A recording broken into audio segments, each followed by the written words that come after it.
Narito na ang maiinit na balitang dapat niyong tutukan sa One North Central Luzon ngayong Huwebes. Huli cam. Truck. Tumagilid matapos mawalan ng preno. Bilang ng bagong HIV cases sa Region 1, umabot na sa halos 200 ngayong unang quarter ng 2026. PBBM, ininspeksyon ang ilang proyekto sa Pangasinan at namigay ng bigas sa Tarlac. At kuting, kinagat ang cellphone screen dahil natakam sa pinanonood na mukbang video.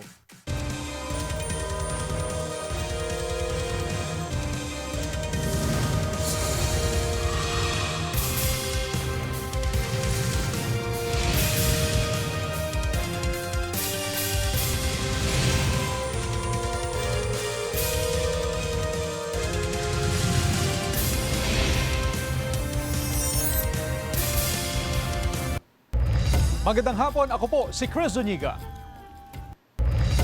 Umabot na sa halos 200 ang bilang ng bagong HIV cases sa Region 1 ngayong unang quarter ng 2026.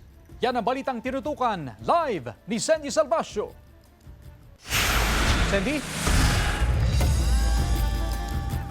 Chris, silent pandemic kung ituring ng mga health authorities ang HIV dahil sa patuloy at naka-aalarmang pagtaas ng kaso nito sa bansa. Inihayag ng Center for Health Development Region 1 na nananatiling seryosong banta sa pampublikong kalusugan ang Human Immunodeficiency Virus o HIV matapos makapagtala ng 191 na bagong kaso sa buong rehiyon sa unang 3 buwan ng 2026. Sa kabuuang datos, pumalo na sa halos 5,000 ang mga nagpositibo sa HIV sa Ilocos Region simula pa noong 1984. Dalawa ang nakikitang rason ng health authority sa patuloy na naitatalang kaso ng HIV. Tumataas po yung awareness ng ating mga kababayan na kailangan nilang magpa-test. So yun po ay magandang magandang balita para sa amin. Yung pangalawa, ma'am, is the bad news. Yun nga po yung patuloy pa rin na nagkakaroon tayo ng mga new cases ng HIV. Sa Dagupan City, umabot naman sa 53 ang naitalang kaso ng HIV mula 2025 hanggang Marso ngayong taon. Babala ng otoridad, lubhang delikado ang sakit kapag napabayaan. Ang HIV itself, hindi siya actually nakakamatay. Namamatay ang mga pasyente with HIV due to its complications. So yun yung mga diseases like tuberculosis, pneumonia. Maaaring maiwasan at magamot ito sa pamamagitan ng maagang diagnosis at tamang pangangalaga sa kalusugan na libreng ibinabahagi sa mga pasyente. Kapag sa tingin nila ay sila ay na-expose, meron po kaming free testing dito ng HIV kits na libre naman from the DOH. Hindi na katulad ng dati ng HIV ay talagang death sentence. Ngayon po, hindi na siya death sentence kasi may antiretroviral therapy na tayo na tinatawag. Ito po yung mga gamot na iniinom ng ating people living with HIV.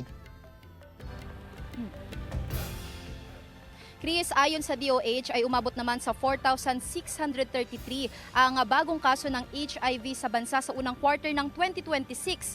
Kaya naman hinihikayat nila ang mga kababayan natin na huwag matakot mag-undergo ng HIV test at tinitiyak din nila na lahat ng mga impormasyon at records ay sasailalim sa confidentiality. Chris? Maraming salamat, Sandy Salvacio.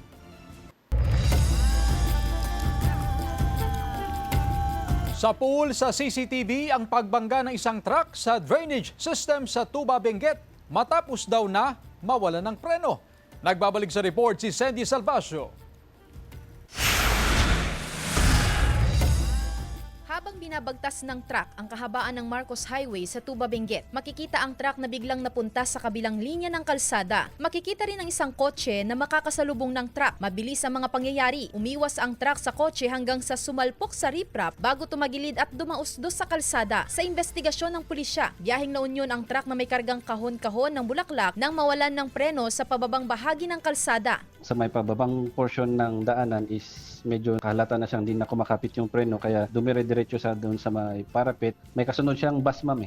Ngayon, so pag-iwas niya, buti hindi na sagi yung isang maliit na sasakyan. Mabilis na rumisponde mga otoridad upang mailabas ang mga sakay ng truck. Ligtas na nakalabas ang 3 pahinante na nagtamo ng minor injuries, subalit naipit sa loob ng truck ang driver. Sinisikap ng GMA Regional TV na makuhanan sila ng pahayag. Nasa ospital siya ngayon, under observation.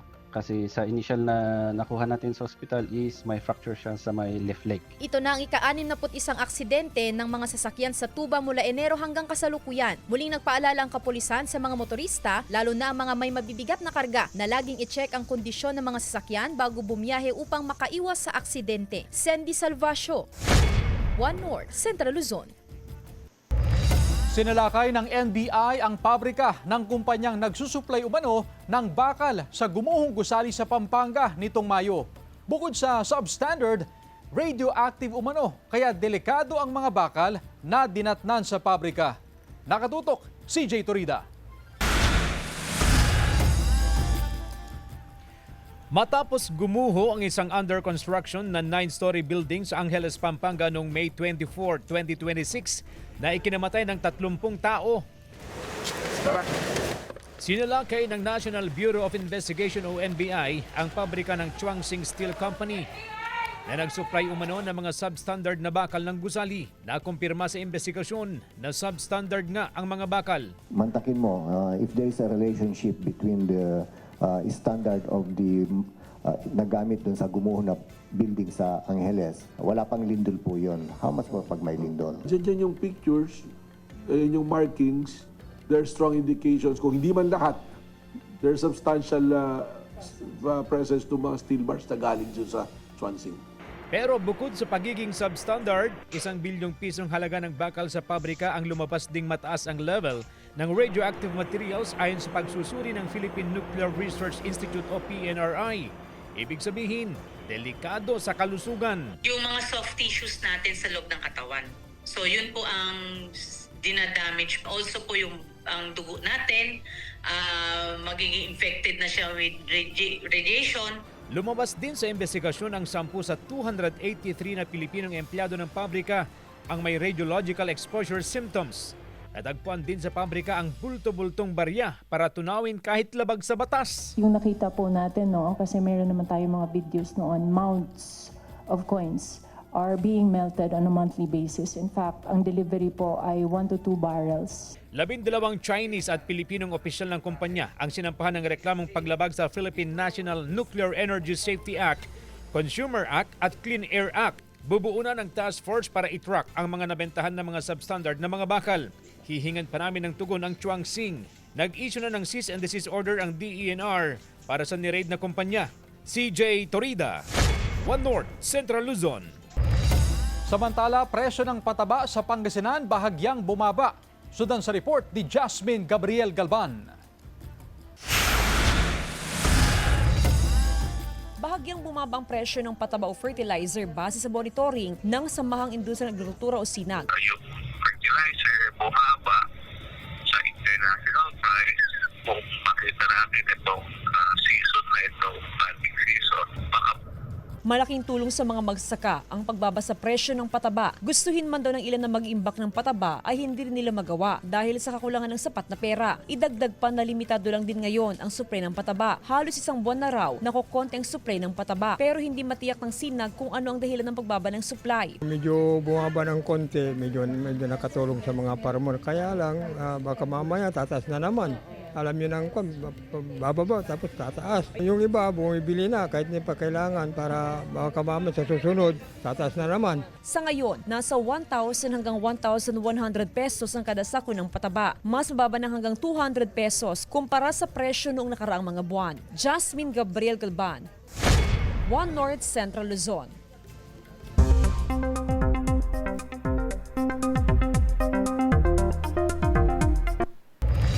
Mga kapuso, nalusaw na ang low pressure area na binabantayan sa loob ng Philippine Area of Responsibility. Sa kabila po niyan, asahan pa rin ang pag-ulan sa ilang lugar dahil sa epekto ng easterlies at localized thunderstorms. Base naman sa datos ng Metro Weather, mataas ang tsansa ng ulan sa Northern at Central Luzon pero posible namang tumila yan pagsapit ng gabi. posible rin ang pag-ulan sa iba pang bahagi ng bansa.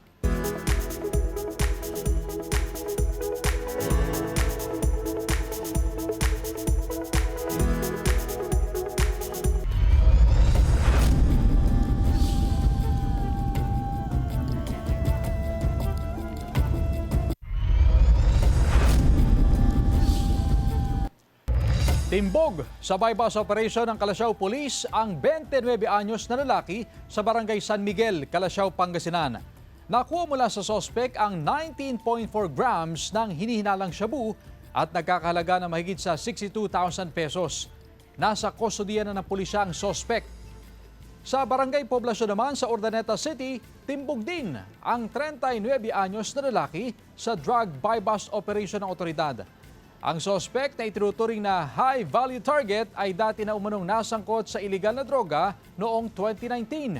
Kumpiskado mula sa sospek ang 3 gramo ng hinihinalang shabu na nagkakahalaga ng mahigit sa 20,000 pesos. Maharap sa kaukulang reklamo ang 2 sospek na wala pang pahayag. Nagbabala ang Mangaldan Police sa mga residente na maging alerto, lalo na sa mga taong umaaligid sa mga kabahayan. Nakatutok, Jasmine Gabriel Galban.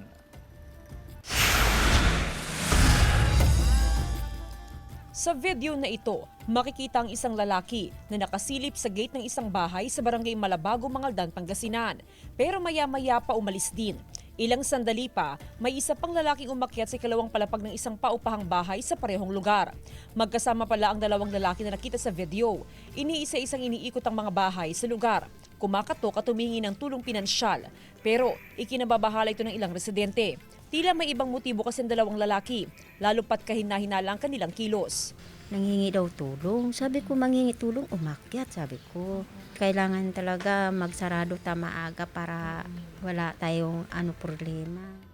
Inireport ng insidente sa barangay, pero hindi na ito dinulugpas sa himpilan ng pulisya. Sa kabila nito, nagpaalala ang pulisya sa publiko na maging alerto at mapagmatsyag sa anumang sitwasyon sa kanilang lugar. Dapat wala pong oportunidad na makita yung mga kriminal sa paggawa nila ng krimen. Pag nakita po nila sa may kriminalidad po, may oportunidad po, doon po sila pumapasok na magka-motive sila ng gumawa ng krimen. Pinag-iingat ng pulisya ang publiko sa iba't ibang modus ng mga kawatan. Sa ngayon, mas pinaigting pa ng Mangaldan Police ang kanilang pagbabantay at pag-iikot sa iba't ibang barangay sa bayan. Sa PNP naman po talagang mas pinapalakas po namin ang maraming police presence at coordination po sa ating mga local government unit, ating mga BPATs. Jasmine Gabriel Galban, One North Central Luzon. Patay ang isang babae matapos na barilin sa Balagtas, Bulacan. Sa kuha ng CCTV, makikita ang paglabas ng rider na yan mula sa eskinita ng Barangay Wawa nitong Lunes. Kasunod niyang lumabas ang isa pang lalaki na nakaasul, na pantaas at puting sombrero. Ayon sa pulisya, ang rider ang nagsilbing lookout habang ang lalaking nakaasul ang gunman. Hindi na nakita ang aktwal na krimen, pero binaril sa ulo ang 28 anyos na biktima. Ayon sa mga otoridad, may kinalaman sa iligal na droga ang motibo sa pamamaril. Itinanggi naman ito ng pamilya ng biktima. Anila na damay lang ang kaanak sa problema ng kinakasama. Nahuli kalaunan ng rider at ang umano'y mastermind. Nakumpiska sa kanila ang hinihinalang shabu at baril na kargado ng bala. Nasa kustodiya na ng pulisya ang mga sospek na tumangging magbigay ng pahayag. Naharap sila sa patong-patong na reklamo. Patuloy ang pagtugis sa gunman. Samantala, PBBM ininspeksyon ng ilang proyekto sa Pangasinan at namigay ng bigas sa Tarlac. Silipin sa report.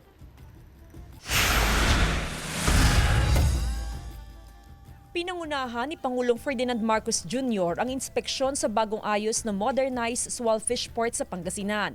Bahagi ito ng patuloy na pagsisikap ng gobyerno na palakasin ang sektor ng pangisdaan sa bansa.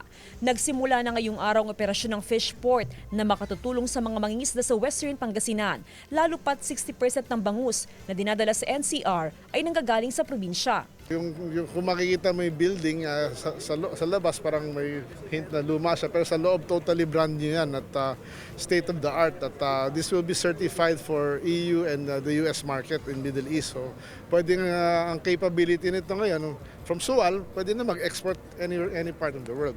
Malaking tulong din ang pasilidad sa Food Security Initiative ng pamahalaan at mapabuti ang post-harvest system sa fishing industry. Magkaroon ng stable pricing, importante.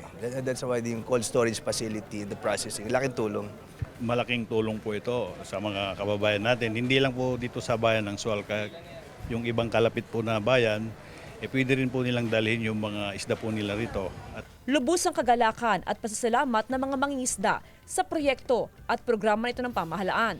Malaki din yan. Siyempre, katulad sa amin na mangingisda, wala kaming ilaw, saan kami kukuha din dyan? Pinangunahan din ni PBBM ang pamamahagi ng 20 pesos na bigas sa mga taga-Sual. Personal din niyang kinumusta ang mga empleyado ng BFAR na nakasakay sa mga BFAR vessel na nakadaong ngayon sa Sual Fish Port at kasalukuyan na nagre-resupply ng mga pagkain. Sa Tarlac, may 3,000 na residente ang tumanggap ng tig 10 kilong bigas sa pamamagitan ng Bawat Bayan Makikinabang program. Tugon ito ng administrasyon upang matiyak na may sapat na pagkain ng bawat pamilyang Pilipino. Ipinagkaloob din ng Pangulo ang tseke na nagkakahalaga ng mahigit 102 million pesos na pakikinabangan ng 511 na barangay sa buong lalawigan.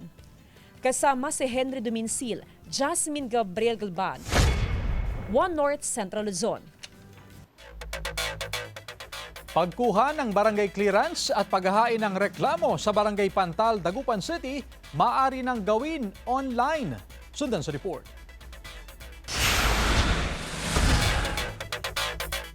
Kada araw, aabot sa mahigit 100 ang transaksyon sa tanggapan ng Barangay Pantal Council sa Dagupan City. Karamihan dito, pagkuha ng barangay clearance at certificate of indigency.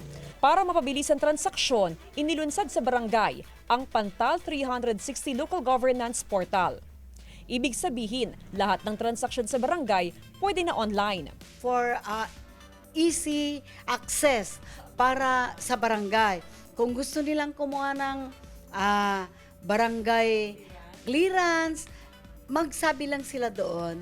Hindi na kailangan pang magpabalik-balik sa barangay para sa barangay services. Pwede na rin idaan sa barangay portal ang anumang reklamo o complaint na naisi-file sa barangay. Real-time rin na makatatanggap ng mga anunsyo sa barangay, kaya less hassle ito para sa mga residente. Okay naman po. Mas maganda rin po yun kasi hindi na po sila aalis. Pwede na rin sa online. Tiniyak ng mga opisyal ng barangay na mayroong sasagot sa portal 24/7. Yes, meron kaming nakatalaga na magre-response agad. Nakakasave sila ng oras, pamasahe, dahil pamahal na naman ng krudo natin. So, nakakasave po kayo. Panawagan ng mga opisyal ng barangay sa mga residente na magpa-register na online para magkaroon ng easy access sa barangay portal. Natatangi raw ang Barangay Pantal sa paggamit ng online portal sa Dagupan City. Kasama si Henry Duminsil, Jasmine Gabriel Galban, One North Central Luzon.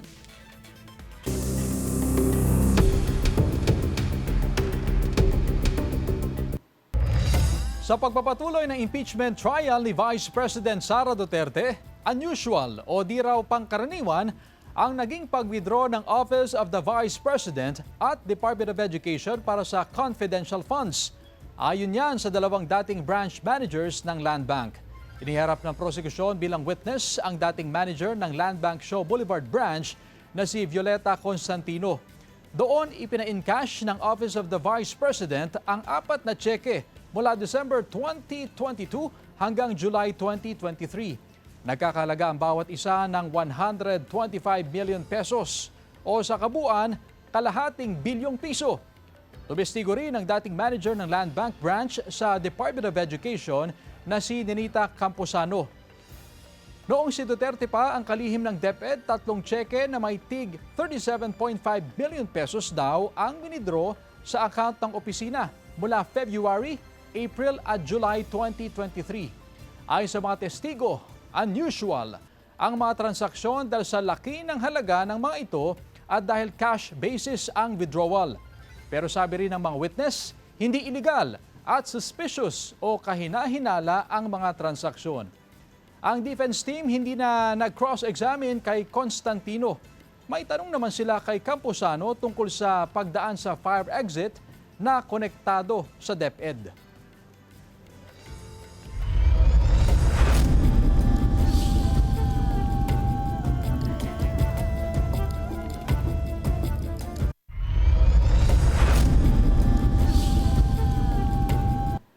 Arestado ang 3 katao na umano'y mga sospek sa serye ng pagdanakaw sa Cabanatuan City. Ayon sa pulisya, natunto ng mga sospek sa pamamagitan ng CCTV footage kung saan nakilala ang kotseng sinakyan nila. Sila ang tinuturong responsable sa mga panluloob sa mga subdivision sa lungsod. Iba't ibang gamit na pinaniniwala ang nakaw ang na-recover sa loob ng kotseng gamit ng mga sospek. Na-recover din ng mga otoridad ang caliber .22 homemade na baril na may mga bala at iligal na droga. Wala pang pahayag ang mga sospek. Isinampan po natin siya ng kaso na robbery. Meron tayong na-recover na baril doon sa mismong kotse na ginagamit nila. Sa bulsa naman ng isa sa kasabot nila, doon sa isa sa mga sospek, ay nakakuha tayo ng illegal na droga. Samantala, update tayo sa fuel supply sa bansa sa gitna ng hindi pa rin natatapos na gera ng Amerika at Iran sa Middle East. Ayon sa Department of Energy, sapat ang supply ng petrolyo sa Pilipinas. Hanggang 44 days ang available na supply ng gasolina. Nasa 42 days naman ang diesel. Mahigit 125 days ang supply ng kerosene at ang LPG nasa 35 days ang supply ng bansa. Ayon pa sa DOE, posibleng magkaroon ng pagbaba sa presyo ng produktong petrolyo sa susunod na linggo dahil sa anilay positibong global developments gaya ng pansamantalang pagtigil ng missile strike ng Amerika at Iran. Ex-PNP Chief Nicolas Torre III ipinaalala ang tamang pagdidisiplina sa mga mag-aaral dahil sa talamak na pagbabanta sa iba't ibang paaralan. May ulat si Sandy Salvacio. Tamang pagdidisiplina ng mga mag-aaral at modernisasyon sa sistema ng edukasyon. Ilan lang yan sa mga isyong tinalakay sa pagpupulong ng Local School Board ng lokal na pamahalaan ng Dagupan City kahapon. Dumalo sa pagpupulong si PNP Chief at ngayon Metropolitan Manila Development Authority o MMDA General Manager Nicolas Torre III upang magbahagi ng kanyang mga pananaw sa mga nasabing usapin. Naging sentro ng usapin ang pagpapatibay ng seguridad sa mga paaralan. Sa panig naman ng MMDA, meron kasi kaming task din sa public safety and law and order, no? Together with the Philippine National Police and the other security forces, ginagawa namin yan sa Regional Peace and Order Platform. Kasama sa mga programa natin dyan is yung security awareness sa ating mga stakeholders sa mga eskwelahan. Nakababahala rin daw ang pagpapakalat ng mga online threats sa mga paaralan.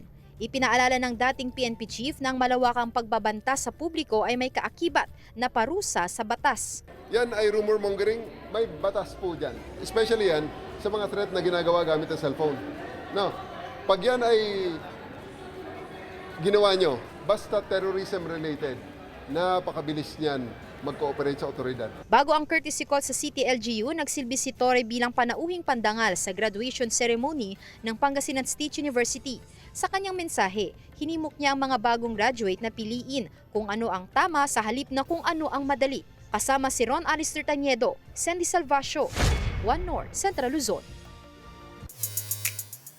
Kuting sa Pangasinan, kinagat ang cellphone screen dahil natakam sa pinapanood na mukbang video. Tunghayan sa report.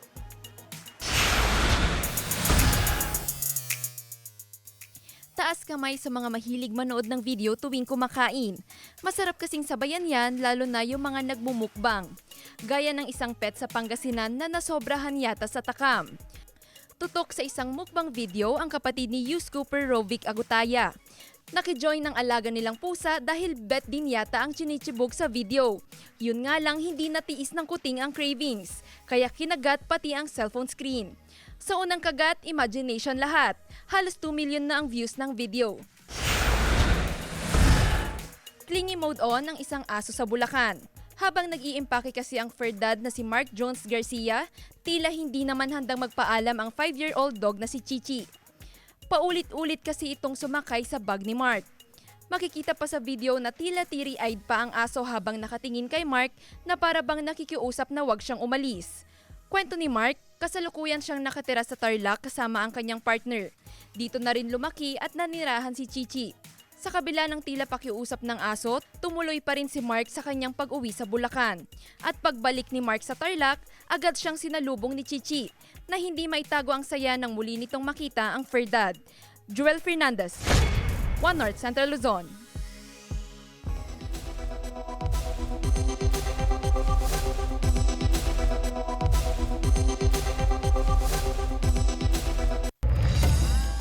Samantala, mapapanood niyo po ang episode na ito at iba pang pinakahuling lokal na balita sa official website ng GMA Regional TV, www.gmaregionaltv.com.